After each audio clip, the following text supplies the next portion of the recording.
पूर्ण परमात्मा पाप कर्म दंड को भी काट सकता है।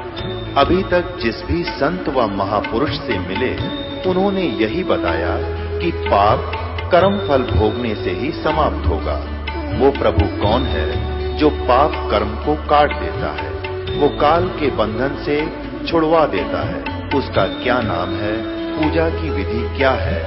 कृपया अवश्य सुनिए जगत गुरु तत्वदर्शी संत रामपाल जी महाराज के अमृत वचन। सत साहिब दर्शकों, इस पृथ्वी पर जन्मे सभी संत, महंत और महापुरुषों ने इस संसार को दुखों का घर बताया है। वास्तव में तो जब से हम सभी आत्माएं पूर्ण परमेश्वर से बिछड़े हैं, तभी से ही हम दुख, दर्द, कष्ट का सामना कर रहे हैं। करनाल हरियाणा के रहने वाले राजेश जी भी उन्हीं दुखी लोगों में से एक थे। भगवान को खुश करने और दुखों से निजात पाने के लिए इन्होंने देवी देवताओं से लेकर पितरों तक की पूजा अर्चना की, परंतु नशे की लत और दुखों से मुक्ति नहीं मिल पाई और हालात गंभीर बनते चले गए। लेकिन कहते हैं ना, आत्मा का सच्चा साथी केवल परमात्मा ही होता है। जब से इन्हें पूर्ण परमेश्वर की शरण प्राप्त हुई है, तब से इनके जीवन में चमत्कारिक रूप से परिवर्तन आए हैं। आप भी आश्चर्यचकित हो जाएंगे कि जब से इनकी आत्मा को परमात्मा पाने का सही मार्ग मिला है, तब से इनकी जिंदगी से दुखों का सिलसिला खत्म हो गया है। इन्होंने आर्थिक तंगी, नशे की लत और विभिन्न प्रकार के रोगों से मुक्ति पाई है। दर्शकों, आपको बता दें कि ये अद्वितीय लाभ परमेश्वर स्वरूप तत्वदर्शी संत रामपाल जी महाराज जी की अपार कृपा का अद्भुत चमत्कार है। आज उनके द्वारा प्राप्त सतभक्ति से लाखों लोग बुराइयां छोड़ सुखमय जीवन यापन कर रहे हैं। राजेश जी की ये प्रेरक कहानी भी उन परिवारों के लिए गजब उदाहरण है जो नशे की लत के कारण बर्बाद हो चुके हैं। चलिए अब आपको सुनाते हैं हरियाणा के राजेश जी का साक्षात्कार, पूर्ण संत द्वारा प्राप्त सतभक्ति का चमत्कार। नमस्कार सर। नमस्कार जी। सर क्या नाम है आपका? जी राजेश दास। राजेश जी, आप कहाँ के रहने वाले हैं? जी मेरा गांव कोयर माजरा है और जिला करनाल है जी। सर, संत रामपाल जी महाराज से आपने नाम दीक्षा कब ली? मैंने संत रामपाल जी महाराज से नाम दीक्षा 2018 फरवरी में ली जी। सर, संत रामपाल जी महाराज से नाम दीक्षा लेने से पहले क्या आप कोई भक्ति साधना भी करते थे? हाँ जी, भक्ति सारी करें थे जी। देवी पूज्य थे, पितर पूज्य थे, बालाजी भी गए जी, हरिद्वार भी गए। जड़ा कोई कह देता उठी भगजन थे जी, इतने हालात माड़े थे। हरियाणा में जितने सियाणे हैं कोई नहीं छोड़ा जी। कुलक्षेत्र के, नीलोखेड़ी के और नुंगा जींद कानी स्पिद्दों तक गए जी। पूरे हरियाणा में घूमे जी, कोई लाभ नहीं हुआ जी कड़ी। तो फिर आप संत रामपाल जी महाराज की शरण में कैसे आए? मैं सबसे पहले तो बहुत ज़्यादा नशे करता था जी। भांग पीता था, बीड़ी, सुल्फा, शराब, जो भी नशा मिल गया वही करता था जी। किसी ने अफीम दे दी, अफीम खा ली। भूखी दे दी, अगला भाई खा लिया, भूखी खा ली। नींद की गोली दे दी, नींद की गोली खा ली। मतलब हर टाइम नशे में रहता था जी। दारू पीता था जी, बहुत बुरा हाल था जी। एक बार तो मेंटल हो गया जी मैं पूरा कति। जमीन यूँ गाँव में कच्चे कच्चे में फिरदा जी, कदी लगाइया के सूंठ पाया पाएगा फिरदा जी, कदी छड़े में नाचता जी जा जाएगा, कदी किसी के घर पर्ची फेंक दी, किसी के घर कुछ फेंक दिया जी। जुत्ती पाली हाथा में, पारा में, बुरा हाल जी।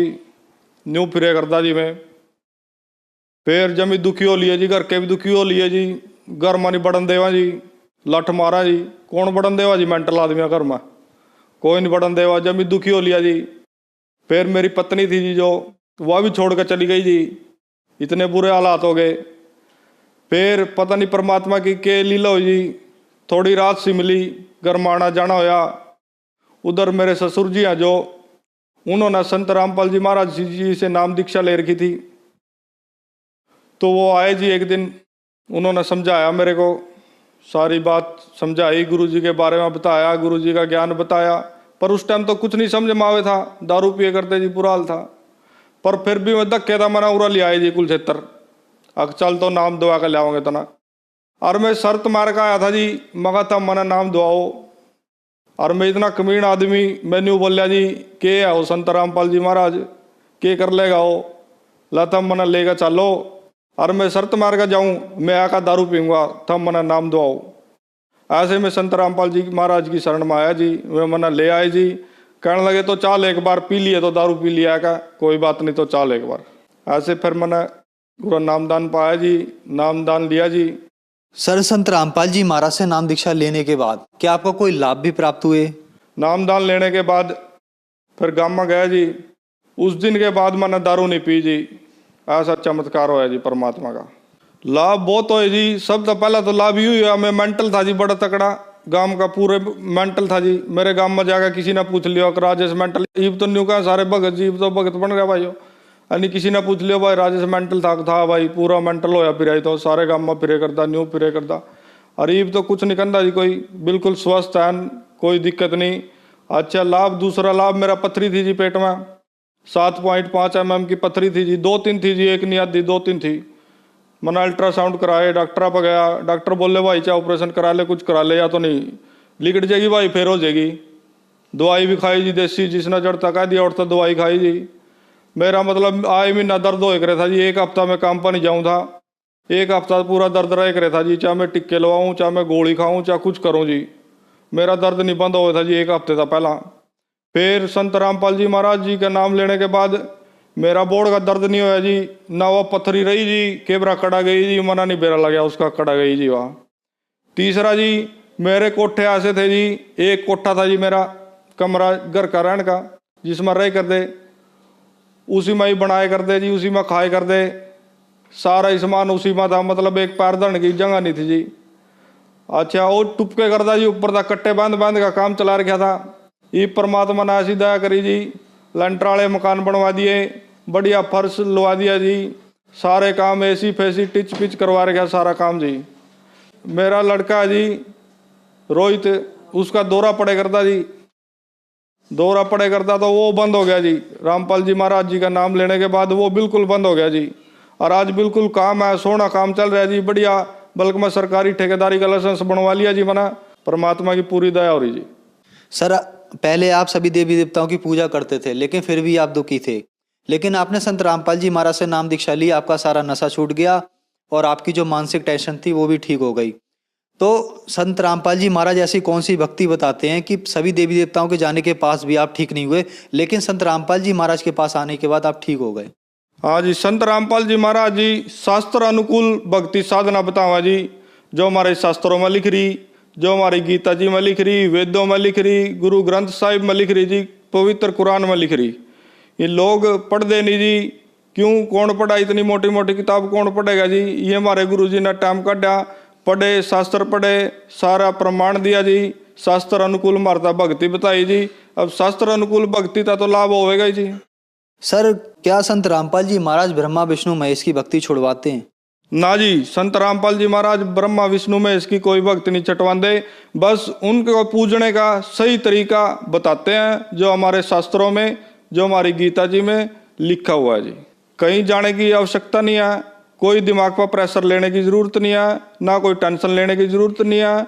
बिल्कुल संत रामपाल जी महाराज जी की शरण में आओ, कहीं से भी कोई भी संत रामपाल जी महाराज का शिष्य दिखा, उससे पूछो, उससे बात करो, उससे फोन नंबर ले, आगे कांटेक्ट करो, नाम ले जी, और सारे नशे का पंडा छटवाओ जी, और घर में बरकत करवाओ जी। धन्यवाद सर। धन्यवाद जी। दर्शकों, अभी आपने सुने संत रामपाल जी महाराज से दीक्षा प्राप्त करके सुखी हुए भक्त के अनुभव।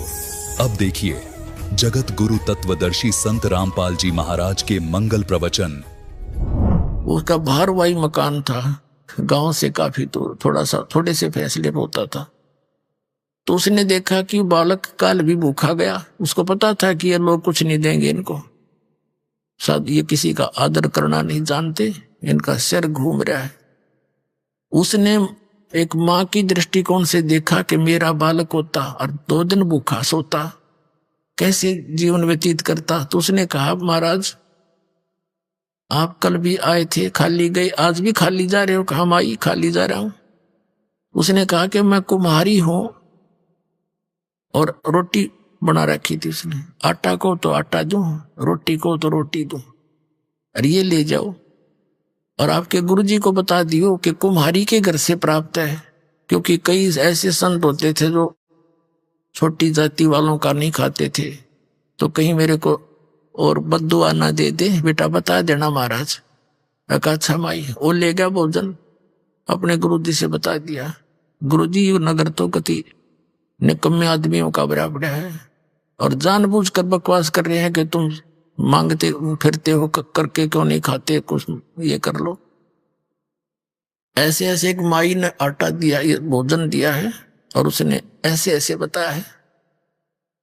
वो साधु कहने लगा बेटा तू खा ले, मैं तो खाऊंगी, बाकी ऐसे कर। उस माई ने कह दे कि आज शाम तक अपने सामान ने बटोर कर सारे यहाँ से निकल जा और किसी को बतावे नहीं, और उस लड़की को बता देना कि आज रात ने यो नगर नहीं रहेगा।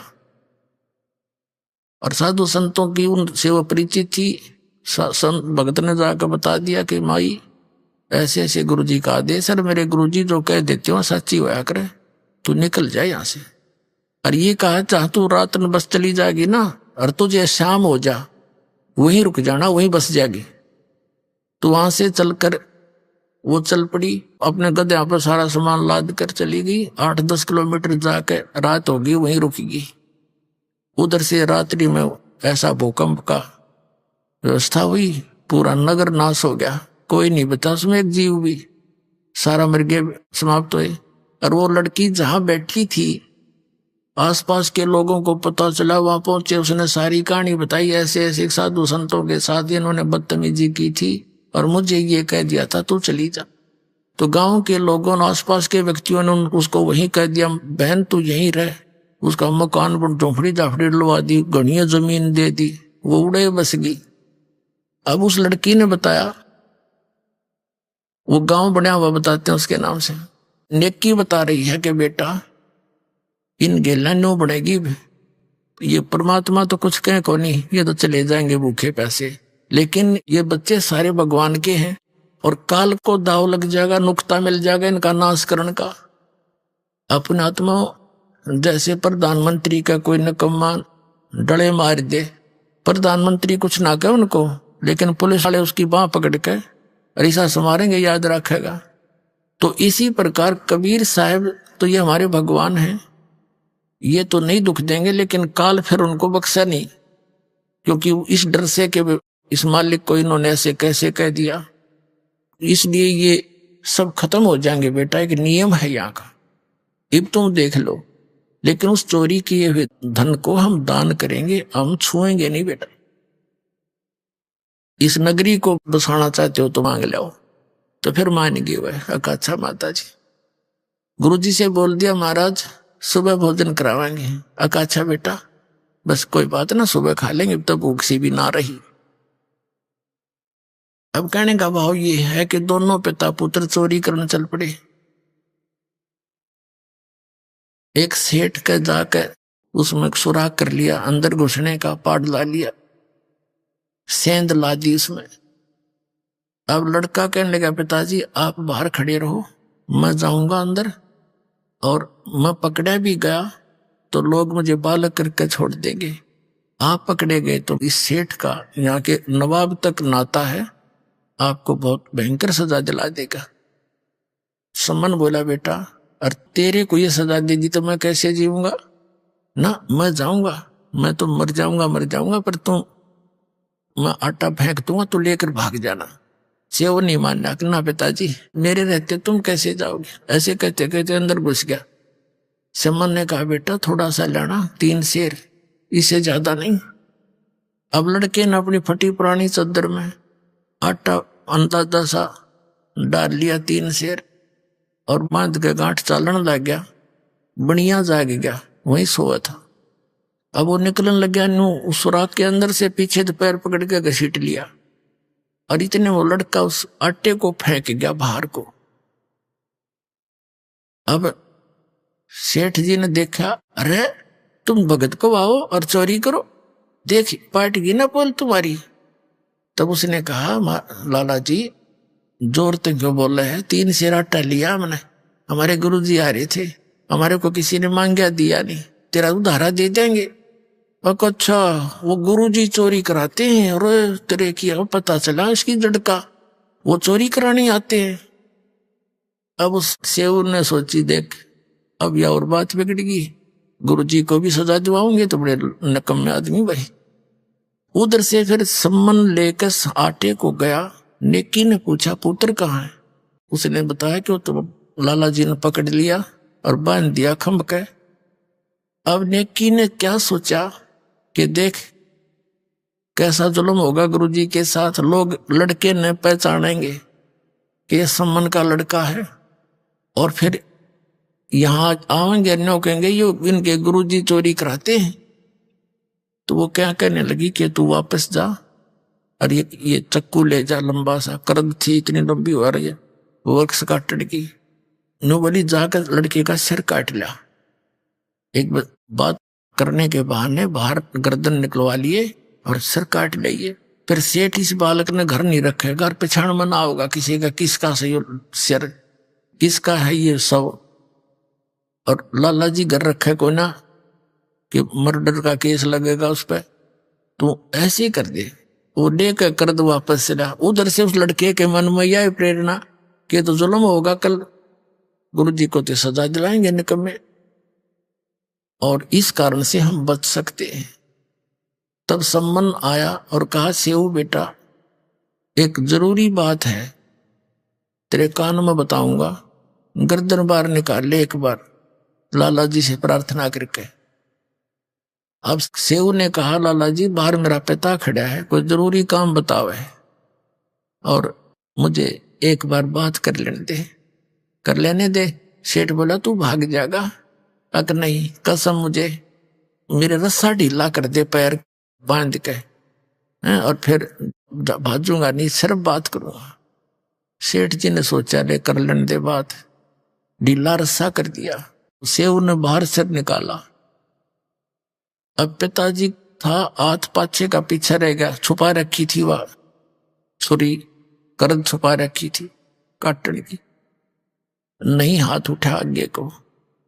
कुछ देर के लिए सतब्द सा हो गया। तब सेव ने कहा कि पिताजी मेरी गर्दन काट ले, और लाला जी तो गलत बोल रहा है, गुरुजी के साथ आपत्ति कर देगा। अब सम्मन को यहां तक कह दिया कि अगर तू मेरा बाप है ना तो मेरी गर्दन काट ले, नहीं तो मेरा बाप नहीं है। इतना कहते उस सम्मन में भी जोश आ गया। बस एकदम तैस में आकर लड़के का सिर काट के और चोटी तो पकड़ ले गया। अब लाला जी ने देखा पापा छेन घसीटा तो सिर नहीं उसका, और डर गया। अब तेरा भी 302 का मुकदमा बनेगा।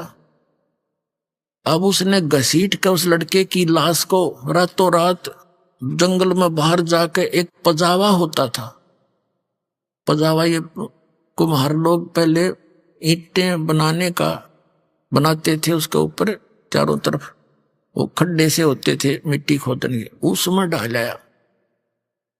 अब जब वो संबंध सिर लेकर घर पे आया, नेकी ने कहा कि कर ले, कहा ठीक है रख दे इसको अलमारी में रख दे और वापस जा।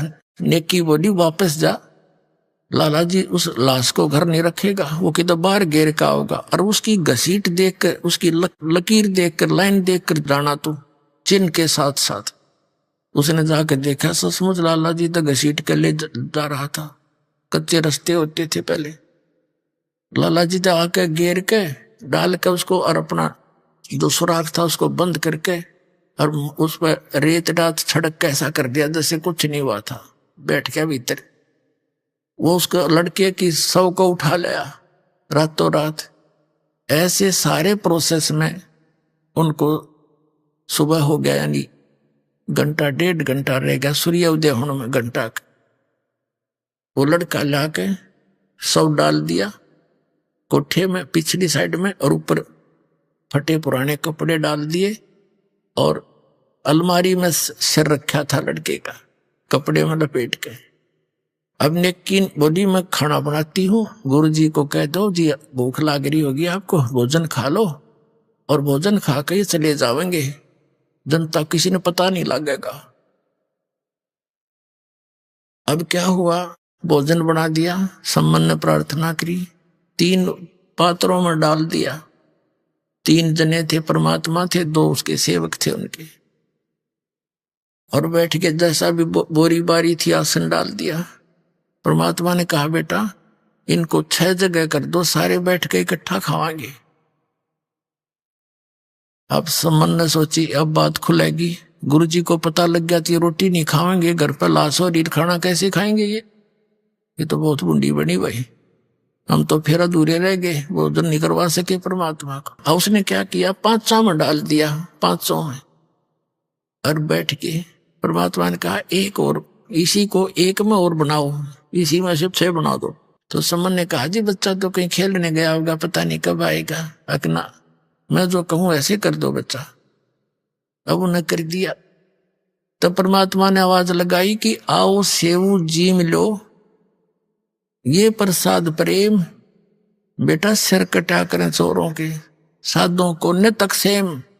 कहते हैं सेऊ दड़ पे शीश चढ़ा और बैठा पंगत माही, नहीं निशानी गर्दन के वो सेवक नाही। माता पिता ने कुर्ता टाटा के देखे गमीज का गला कि वही लड़का है, अंदर जाके देखा वहां वो रक्त पड़ा था, बोरी खाली पड़ी थी, वहां सब नहीं था, और लड़के के निशान भी नहीं, और अपना हाथों काट रखा। कहते नहीं गरायरा गर्दन पे यो ओ सेवक नाही। बोलो सतगुरुदेव।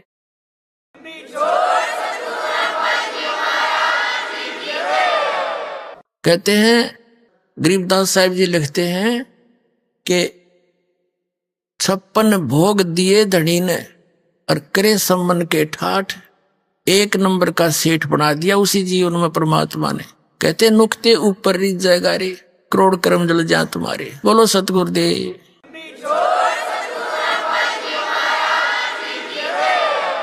अब सम्मन के मन में ऐसी चोट लगी कि हे भगवान जब मेरे धन होता मन पुत्र नहीं काटना पड़ता, हे भगवान मेरे पास धन होता मन बेटा नहीं काटना पड़ता।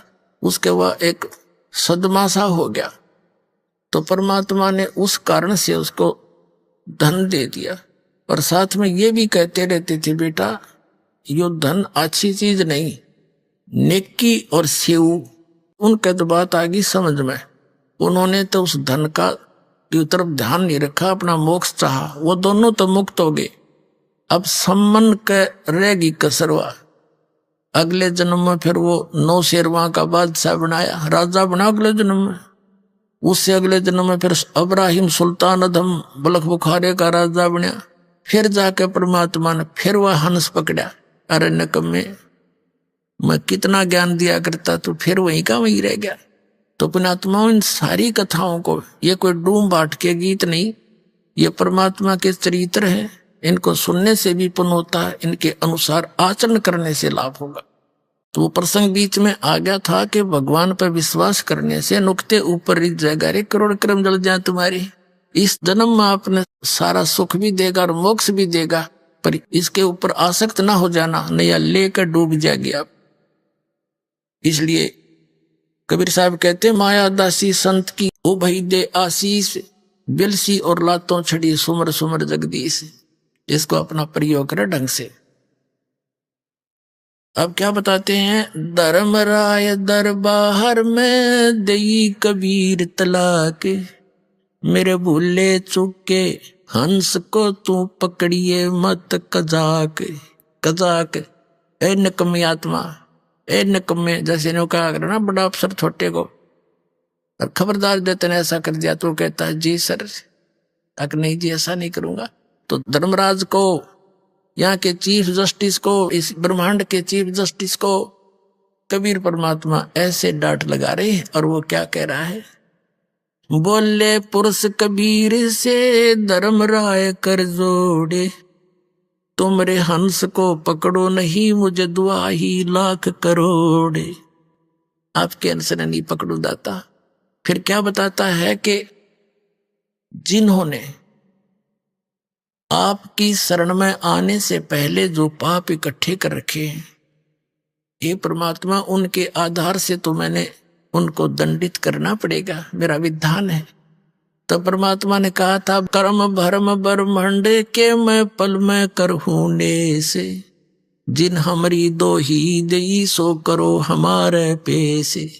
मेरे हंस का तू लेखा जोखा मत कर देना, जिसने तेरे पे उनके जो पहले किए हुए पाप हैं 1 मिनट में मैं सब नाश कर दूंगा, खत्म कर दूंगा, कैंसिल कर दूंगा। कहते हैं जब ही सतनाम हृदय धरो भयो पाप को नासे, जैसे चिंगारी अग्नि की वही पड़े पुराने घासे। लाखों टन घास पड़ा हो सूखा, एक माचिस की सीख जला कर लगा दो, सारे को फूक कर राख बना देगी, चलेगी आंधी तूफान, साफ हो जाएगा, समाप्त हो जाएंगे। तो परमात्मा कहते हैं मेरे हंस के जो पहले के कर्म है तेरे अकाउंट से मैं खत्म कर दूंगा।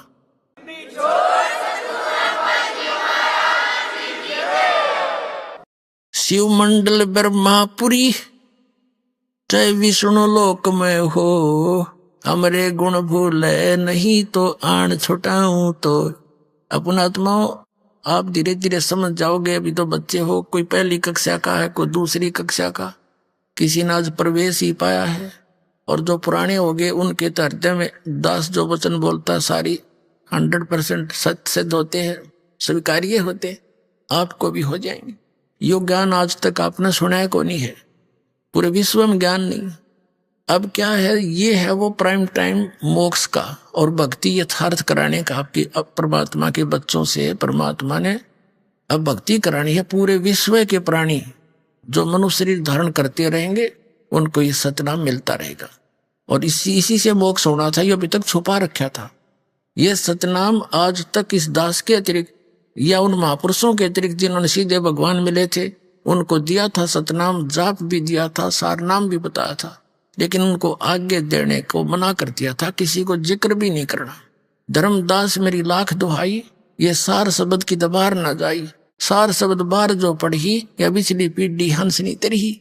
ये बिचली पीढ़ी आएगी, प्रथम पीढ़ी से जो परमात्मा आए थे 600 वर्ष पहले, और ये बिचली पीढ़ी अब हजारों वर्ष चलेगा ये सतमार्ग, और पूरे विश्व में सतयुग जैसा माहौल बनेगा। इस माया की दौड़ से वापस हटेंगे, प्यार से रहा करेंगे, सबको पता चल जाएगा हम कहाँ बैठे हैं और क्या इकट्ठा कर रहे हैं। जब भगवान को खोजते किस लिए हैं कि वो हमें सुख दे, हमें निर्धन को धनी करे, तो फिर ये भगवान मिल गया क्यों ना करेगा, वो गुण उसके अंदर विद्यमान है। तो फिर हमें विश्वास होगा, रोज सुख होंगे तब विश्वास भी होगा। सुख जब होंगे जब हम दृढ़ रहेंगे, भगवान को छोड़कर अन्य किसी की उपासना नहीं करेंगे, नियमित रहेंगे, सारे सुख आपको डेली दिया करेगा, न्यारे न्यारे पल पल पर आपको दिखाएगा कि ये मैंने सुख दिया है, ये मेरा किया हुआ काम है, तुम्हारा यहाँ पृथ्वी पर नहीं हो सकता था। तो फिर क्या होगा, तो ये वो समय है, और इस समय में आपको वो तीनों टाइप का कंप्लीट कोर्स मिल गया। प्रथम मंत्र, फिर वो सतनाम 2 अक्षर का, फिर सारनाम बाद में दिया जाएगा आपको जब आप योग्य हो जाओगे। अब तो दास इसलिए थोड़ा सा समय अधिक ले रहा है इस सारनाम के देने में कि कुछ ऐसा ना हो जाए कि एक आधा दुष्ट व्यक्ति इस प्रारंभ में 1-2 यहां से छोड़ गया, तीनों नाम ले गया, और फिर वो एक कहीं आप ना देने लग जाए, कोई अधिकारी तो है ही नहीं। इसलिए थोड़ा सा डिले कर रखा था कि इनको पूरा विश्वास हो जाए। धीरे धीरे 2-3-4 वर्ष के बाद देता हूं। आने वाले समय में जब पूरे विश्व में एक रस हो जाएंगे, अब जैसे 4 महीने के बाद सतनाम दिया जाता है, और फिर 1 वर्ष के बाद आपको सारनाम दे दिया करेंगे, और पहले भी समय रख दिया जाएगा।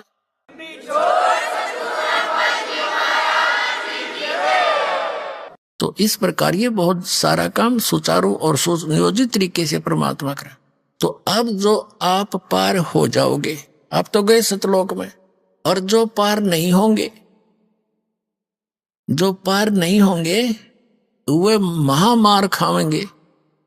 वो कैसे मार खाएंगे, जैसे आप प्रथम मंत्र जाप करते हो जिसमें फर्स्ट एंड लास्ट मंत्र छोड़ के बीच के 5 मंत्र हैं, ये यहाँ के इन प्रधानों की मजदूरी है, इनके सत्र का ये भक्ति धन है। जैसे गणेश जी का मंत्र आपको दिया जाता है, विष्णु जी और लक्ष्मी जी वाला मंत्र दिया जाता है, और इस सावित्री ब्रह्मा जी वाला, और शिव और पार्वती वाला, दुर्गा वाला, ये मंत्र आपको दिए जाते हैं। इनके कुछ अंश तो आपको यहीं पर यहाँ मिलते रहेंगे, देंगे यही, लेकिन देंगे आपके इस भक्ति के धन के प्रतिफल में। फिर आपके पास इनके अकाउंट में, इनके बैंक में घना धन बच जाएगा आपका, पार नहीं हुए थे।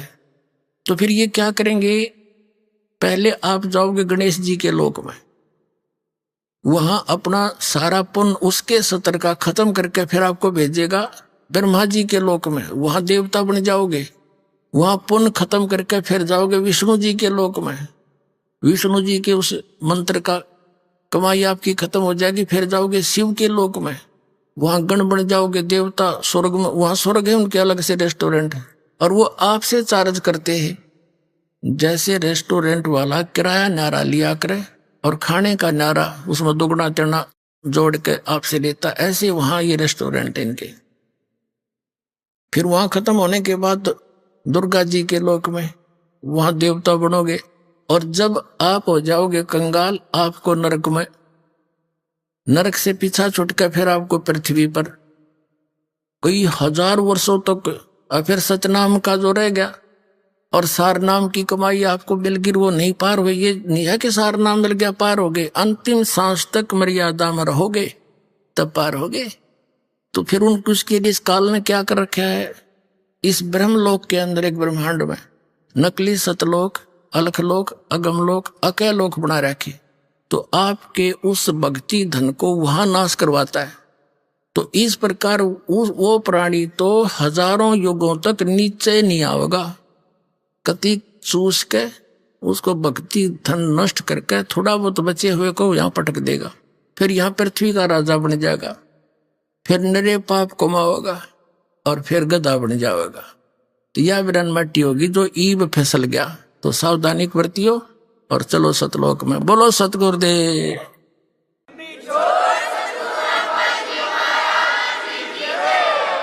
शिव मंडल ब्रह्मापुरी जय विष्णु लोक में हो, हमरे गुण भूले नहीं तो आन छुटाऊं। तो जैसे गलती से कोई रह गया और वहां जाकर उसका याद आ गया कि हम तो गलत कराए, गुरुजी बताया करते थे, यहाँ तो हमारी पूंजी धन नष्ट होगी। अगर वहां भी आप पुकारोगे मालिक को, कहते वहां से भी छुटा लाऊंगा तुमको और पुनः फिर भक्ति प्रारंभ करा दूंगा। इतना समर्थ है ये परमात्मा। बोलो सतगुरुदेव।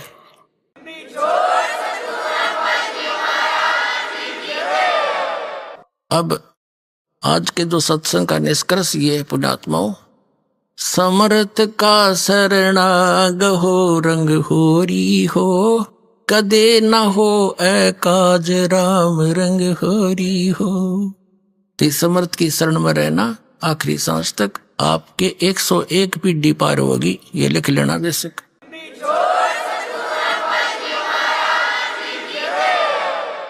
ब्रह्म पिता परमात्मा पूर्ण ब्रह्म सर्व सृष्टि रचनार कबीर परमेश्वर जी की असीम कृपा से आप पुण्यात्माएं सत्संग सुनने के लिए उपस्थित हुए।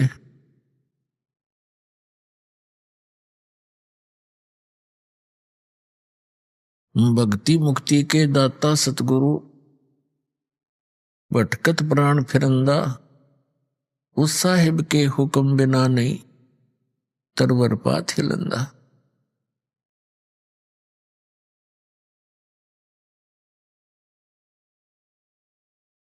परमपिता परमात्मा कबीर जी ये हम सभी आत्माओं के जनक हैं और ये हमें संदेश देने के लिए यहाँ आते हैं, ये ज्ञान कराने के लिए इस काल के लोक में सह शरीर आते हैं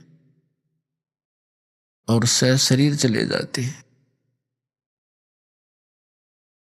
हमें याद दिलाते हैं कि आप यहाँ के निवासी नहीं हो, आप यहाँ कितनी यातनाएं सहन कर रहे हो, ये स्थान स्थायी नहीं है।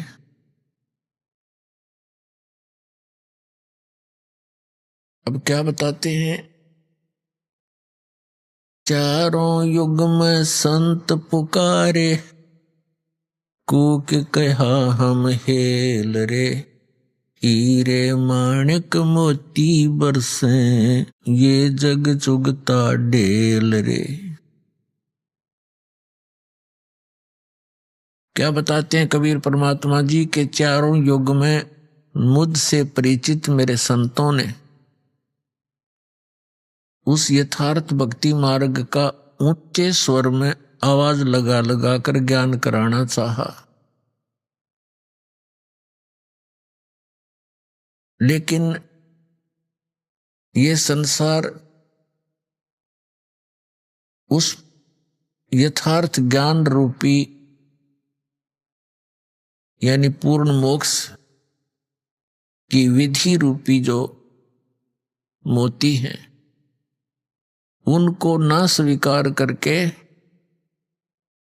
शास्त्र विरुद्ध साधना करके मोतियों के स्थान पर कंकर इकट्ठे कर रहा है, अर्थात मोक्ष प्राप्त ना करके यहीं के काल के इस लोक में, स्वर्ग लोक में, पाताल लोक में और फिर ब्रह्म लोक में, इन्हीं में जन्म और मरण के चक्कर में गिरकर महान कष्ट उठा रहा है।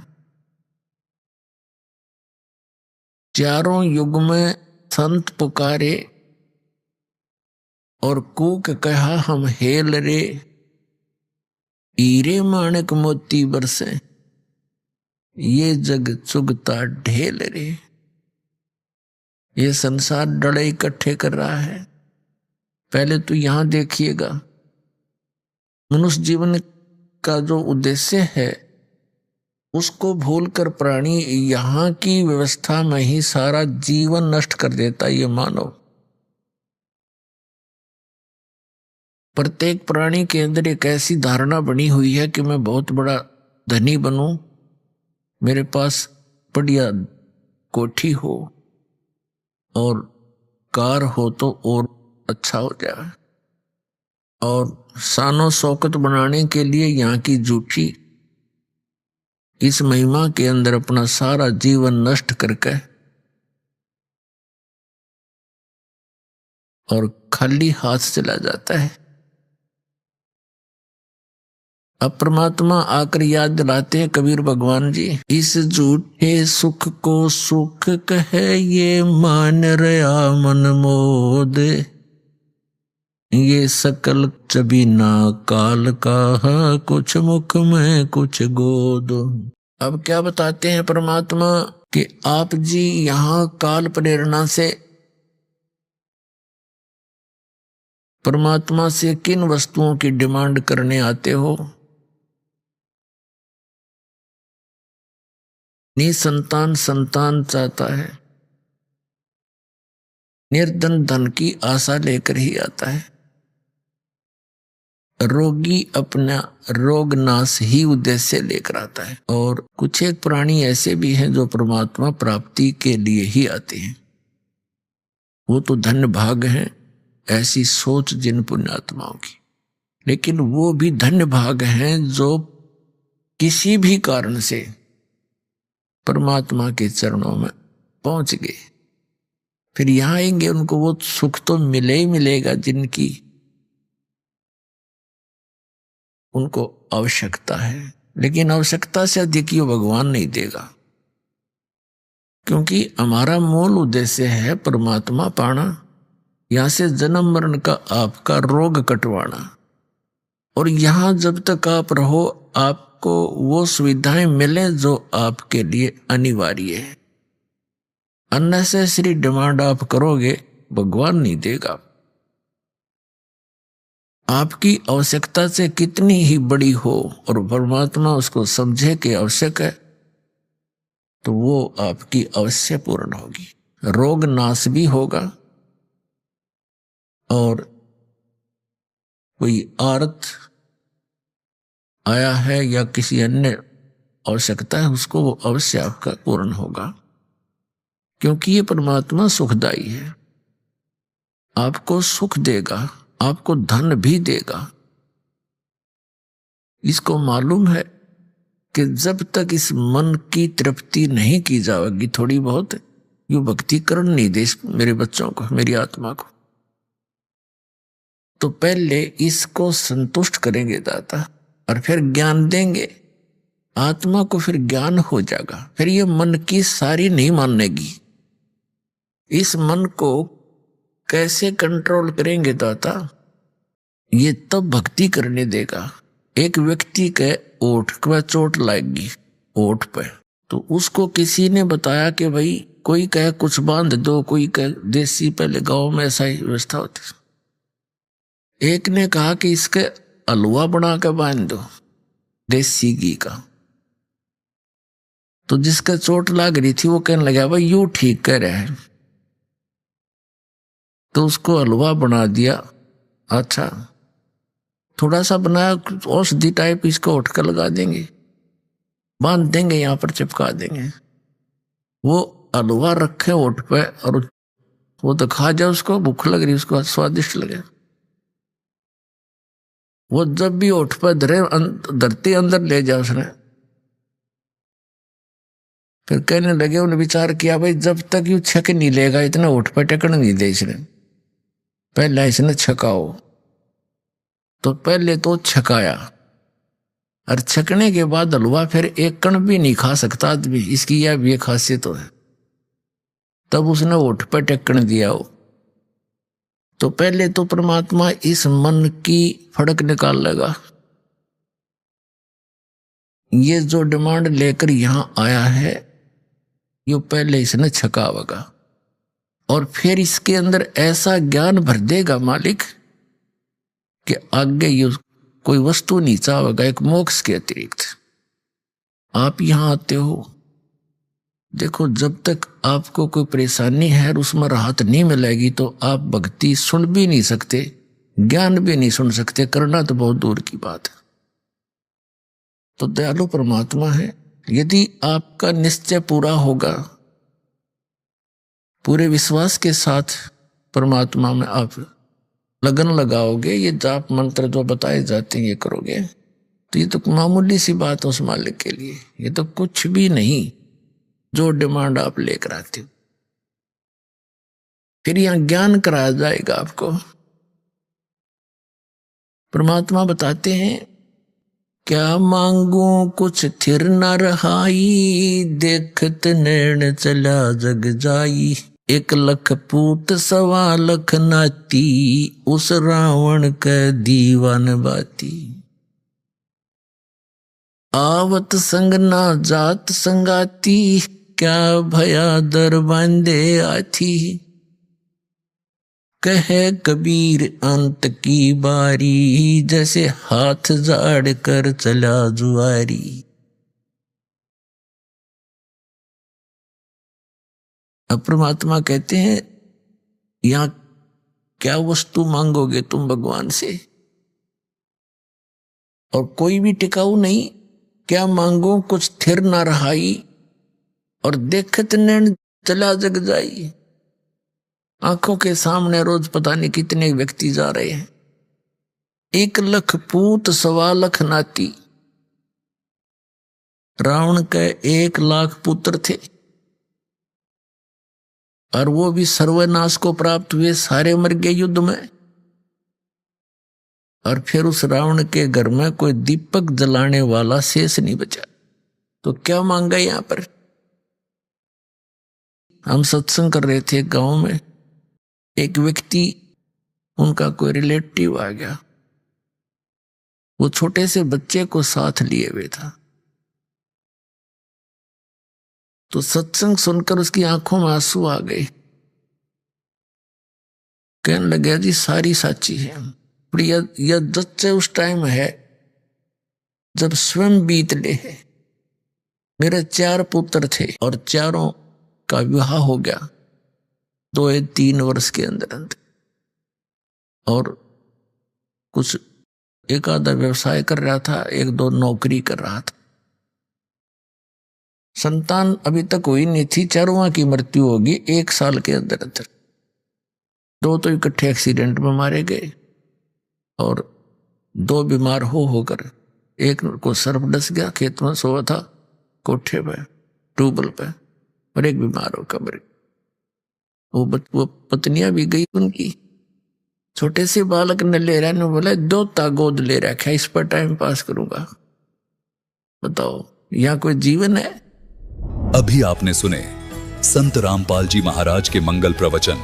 आइए अब सुनते हैं संत रामपाल जी महाराज से नाम दीक्षा लेकर सतभक्ति करके अद्भुत लाभ प्राप्त करने वाले अनुयायी के विचार। दर्शकों, कहते हैं कि जब तक सच्चे ज्ञान की रोशनी से जीवन प्रकाशित नहीं होता, तब तक व्यक्ति को कर्मों की सख्त मार और कठिनाइयों का सामना करना पड़ता है। शास्त्र विरुद्ध साधनाओं के चलते लोग दुख और परेशानियों में घिर जाते हैं और वास्तविक शांति की खोज में दर दर भटकते हैं। ऐसी ही पीड़ा का अनुभव दिल्ली की ममता जी ने भी किया। पारंपरिक भक्ति और पूजा पाठ के बावजूद इन्हें न तो सुकून मिला और न ही मानसिक शांति मिली। पारिवारिक कलह, पति की नशे की आदतें, खराब सेहत और आर्थिक तंगी ने उनके जीवन को और भी मुश्किल बना दिया। परंतु इनका दुखों का सिलसिला तब अंत हुआ जब इन्हें मिली शांतिदायक पूर्ण परमात्मा कबीर साहिब जी के अवतार तत्वदर्शी संत रामपाल जी महाराज जी की शरण। उनके द्वारा बताई गई शास्त्रानुकूल साधना करने से इनके साथ अद्भुत अविश्वसनीय चमत्कार हुए। पति की नशे की लत छूटी और घर में सुख शांति की स्थापना हुई। अब सुनिए ममता जी की मुंह जुबानी, उनकी हैरान कर देने वाली अद्भुत कहानी। नमस्कार जी। सत साहेब। क्या नाम है बहन जी आपका? ममता शर्मा। बहन जी आप कहाँ से हैं? दिल्ली गोंडा। बहन जी संत रामपाल जी महाराज से नाम दीक्षा आपने कब ली? 12 जून 2014। संत रामपाल जी महाराज से नाम दीक्षा लेने से पहले क्या आप कोई भक्ति साधना भी करते थे? जी, हम ब्रह्मा विष्णु महेश की भक्ति करते थे और उससे भी ज़्यादा हम दुर्गा को मानते थे। दुर्गा की भक्ति इतनी करते थे, नवरात्रों में व्रत रहते थे। व्रत इतना ज़बरदस्त करते थे कि बस एक ही टाइम खाना खाना है, एक ही टाइम पानी पीना है, बाकी कुछ नहीं करना। अगर 2 बार खा लिया तो बस ये सोचते थे माँ दुर्गा नाराज़ हो जाएंगी। और इतना करते करते भी फिर भी मन में शांति नहीं थी बिल्कुल भी। बस ये सोचते थे कि क्या करें, सब बोलते हैं कि एक ही मालिक है, एक ही सच्चा, सबका मालिक एक है, वो कौन सा मालिक है ये सोचते थे, पता नहीं चलता था। फिर भी हम ब्रह्मा विष्णु महेश माँ दुर्गा के पीछे पड़े थे। हमारे हस्बैंड हैं वो इतना नशा करते थे, मैं ये सोचती थी अगर कोई भगवान है तो इनका नशा छुड़वा दे। यही सिगरेट वगैरह गांजा पीते थे, घर में बहुत कलेश रहता था और जुआ वगैरह भी खेल लेते थे। और इतनी बीमार रहती थी मैं, बहुत बीमार रहती थी हर टाइम। कभी कुछ, कभी दांत में दर्द, कभी कान में दर्द, कभी बुखार, कभी कुछ, और भी कुछ नहीं तो बस टाइफाइड हो जाता था जल्दी जल्दी। उस भक्ति से हमें कोई लाभ नहीं मिला, कोई परेशानी हल नहीं हुई हमारी, और बल्कि हानि हानि होती थी हमें। बहन जी आपने बताया कि आप ब्रह्मा विष्णु महेश की भक्ति करती थी, माता दुर्गा की भी भक्ति करती थी। माता दुर्गा में आपका अटूट विश्वास था। इन सब भक्ति साधनाओं से आपको कोई लाभ नहीं मिला। आप बीमार रहने लगी, आपके पति भी नशा करते थे, आपकी आर्थिक स्थिति बहुत ज़्यादा खराब हो गई। तो फिर संत रामपाल जी महाराज की शरण में आप कैसे आई? संत रामपाल जी महाराज जी की शरण में हम ऐसे आए कि हमारे देवर हैं, उनके दोस्त हैं, वो हमारे घर पे आए, ऐसी परमात्मा की चर्चा कर रहे थे। तो ऐसी हमारे हस्बैंड बोले पता नहीं है तो क्या क्या बोलता रहता है, बस अपने गुरुजी की तारीफ करता रहता है, अपने गुरुजी की तारीफ करता रहता है। जब देखो तीसरे दिन चल देता है यहाँ और बस अपने गुरुजी की, संत रामपाल जी महाराज जी की बातें करता रहता है। ऐसा क्या है संत रामपाल जी महाराज में, ऐसा क्या है, हमें नहीं पढ़ना किसी गुरु के चक्कर में। और हम तो, मैं बोलती थी उनसे नहीं एक बार जाके तो देखो, क्या पता कुछ हो वहाँ पे। तो वे बोलते थे नहीं पागल है क्या तू, हमारी कोई अभी भक्ति की उम्र है, जब 40-50 के हो जाएंगे तब भक्ति करेंगे हम, उससे पहले हमें कोई भक्ति नहीं करनी। हम तो बस अभी कर रहे हैं, खा रहे हैं, कमा रहे हैं, बच्चों को पालना है, अभी कोई भक्ति नहीं करनी हमें, ये बोलते रहते थे वो। तो फिर उन्होंने एक दिन पे आए और हमें समझाया भैया एक बार चल के तो देखो, वहाँ पे देखो तो सही, संत रामपाल जी महाराज आए हैं, पूर्ण परमात्मा हैं वो, और उनका ज्ञान समझो, शास्त्रों के अनुकूल भक्ति बताते हैं वो। तो ऐसी एक दिन आए वो हमारे घर पे और बोलने लगे ऐसी और हम सब बैठे थे। एक बार हमारे हस्बैंड बोले नहीं, एक बार मैं चलूँगा तुम्हारे साथ और मैं देखता हूँ कैसा हिसाब किताब है वहाँ का। आश्रम में गए वो वहाँ चले गए। वहाँ जाके उन्होंने देखा संत रामपाल जी महाराज जी के आश्रम में, तो उन्होंने देखा कि हाँ यह तो सद्भक्ति बताते हैं, भक्ति का सही रास्ता दिखाते हैं। और गुरु जो होते हैं वो तो उनके जो शिष्य होते हैं वो नामदान देते हैं। यहाँ तो संत रामपाल जी महाराज खुद देते हैं अपने उस मुंह से नामदान। हमें नहीं लेना किसी और से, हमें तो संत रामपाल जी महाराज जी से ही नाम लेना है। वे गए, फिर उन्होंने जहाँ पे नाम दीक्षा मिल रही थी वहाँ उन्होंने नियम समझाए। फिर उन्होंने संत रामपाल जी महाराज जी से नाम ले लिया। मैंने उनके 1 महीना बाद 12 जून 2014 को ले लिया था। बहन जी, हमने सुना है कि जो भी श्रद्धालु संत रामपाल जी महाराज से नाम दीक्षा लेते हैं उनको बहुत सारे लाभ प्राप्त होते हैं। तो क्या संत रामपाल जी महाराज से नाम दीक्षा लेने के बाद आप लोगों को भी कोई लाभ प्राप्त हुए? मेरे पति बहुत नशा करते थे, गांजा पीते थे, सिगरेट पीते थे। संत रामपाल जी महाराज जी के नाम लेने के बाद उनका सारा नशा छूट गया और वे सही भक्ति करने लगे। सबसे पहला लाभ हमें ये हुआ। अब दूसरा लाभ ये हुआ, उनको डेंगू हो गया था। डेंगू हो गया, उनकी प्लेटलेट बहुत गिर गई थी। 17,000 प्लेटलेट रह गई थी उनकी। तो डॉक्टरों ने बोला कि या तो इन्हें खून चढ़ाना पड़ेगा या फिर प्लेटलेट चढ़ेंगी इनके, दोनों में से कोई एक चीज़ चढ़वा लो। तो हमने बोला नहीं, हमें नहीं चढ़वानी, हमें अपने संत रामपाल जी महाराज पे पूरा विश्वास है। हमने मन ही मन संत रामपाल जी महाराज जी से प्रार्थना लगाई और प्रार्थना लगाने के बाद संत रामपाल जी महाराज जी का ये संदेश आया कि कबीर परमात्मा दया करेंगे।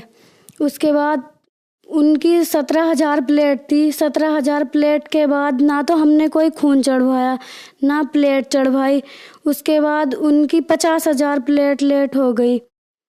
और उसके बाद परमात्मा संत रामपाल जी महाराज जी का इतना चमत्कार हुआ, मन ही मन प्रार्थना करी थी।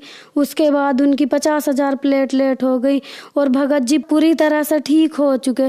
और डॉक्टर बोले ये तो कोई चमत्कार है, ना तो उनके खून चढ़ा ना कोई उनके प्लेट चढ़ी, ये तो भाई तुम्हारा कोई चमत्कार है। तो हमने बोला ये हमारे परमात्मा का चमत्कार है, संत रामपाल जी महाराज जी का चमत्कार है। और एक बार मेरे हाथ में सेप्टिक हो गया था 2016 में। सेप्टिक होने के बाद हम गए डॉक्टर के पास।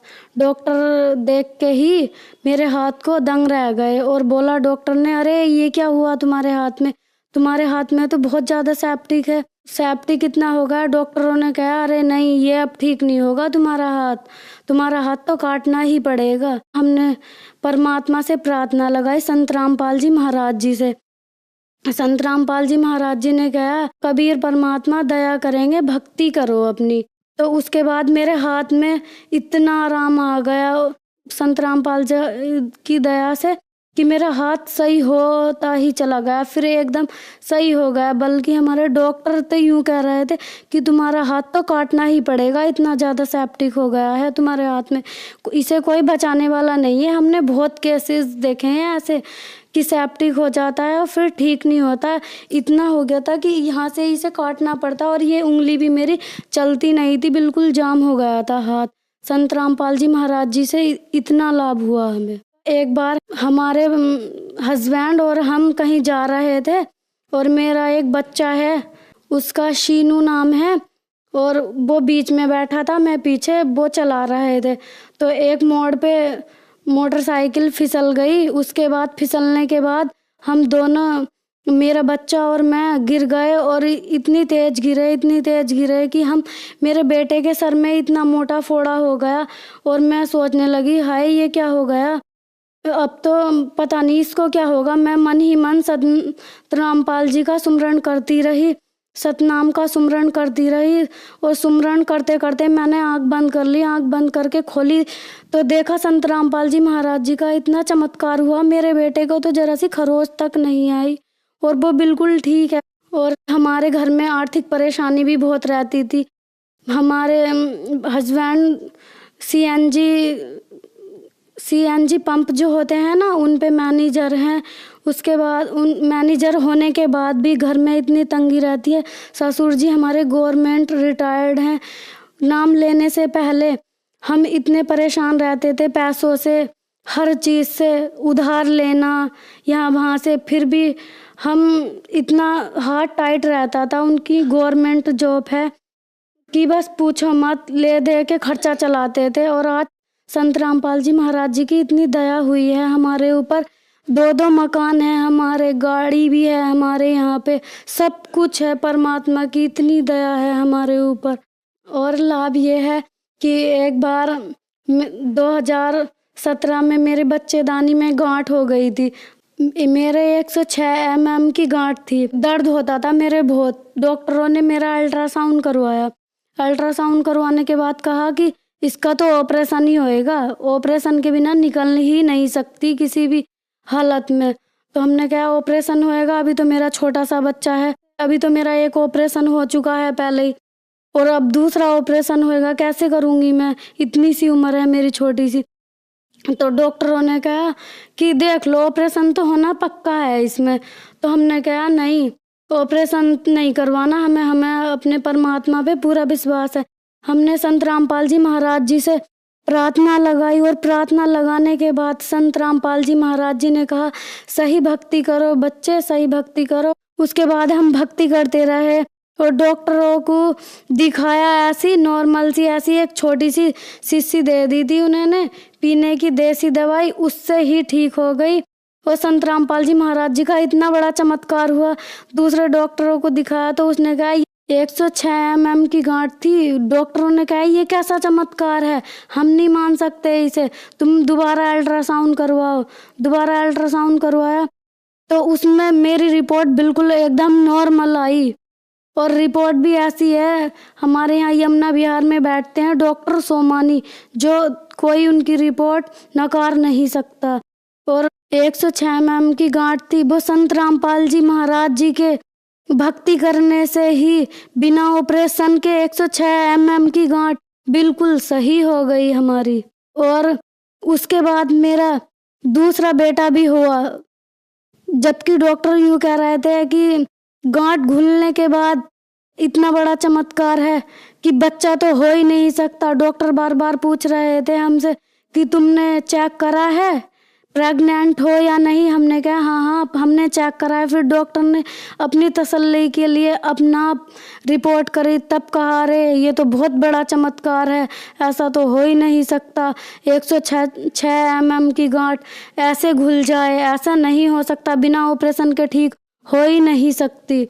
तो हमने कहा कि संत रामपाल जी महाराज जी की सच्ची भक्ति करने से तो सब कुछ हो सकता है। जो मुर्दे को जिंदा कर सकते हैं वो एक गांठ को नहीं घोल सकते। गांठ तो बहुत नॉर्मल सी चीज है, ये तो सुख ऐसे ही मिल जाते हैं उनकी भक्ति करने से, संत रामपाल जी महाराज जी की। और मेरा दूसरा बेटा भी हुआ, वो आज 1.5 साल का है और दोनों बेटे मेरे सही हैं, एकदम स्वस्थ हैं। संत रामपाल जी महाराज जी की कृपा से आज हमारा परिवार बहुत सुखी है। सब हमारी जॉइंट फैमिली है, सब एक दूसरे से मिल के रहते हैं, भक्ति करते हैं और परमात्मा की, संत रामपाल जी महाराज जी की चर्चा करते हैं। बहन जी, संत रामपाल जी महाराज से नाम दीक्षा लेने के बाद आपको बहुत अद्भुत चमत्कार हुए, तो जो श्रद्धालु आज आपको देख रहे हैं आप उन्हें क्या संदेश देना चाहेंगी? संदेश तो क्या, बस मैं अपने भाई बहनों से प्रार्थना करना चाहूँगी कि वो संत रामपाल जी महाराज जी का ज्ञान समझें और नाम दीक्षा लें और अपना मोक्ष कराएं। धन्यवाद जी। सत साहिब।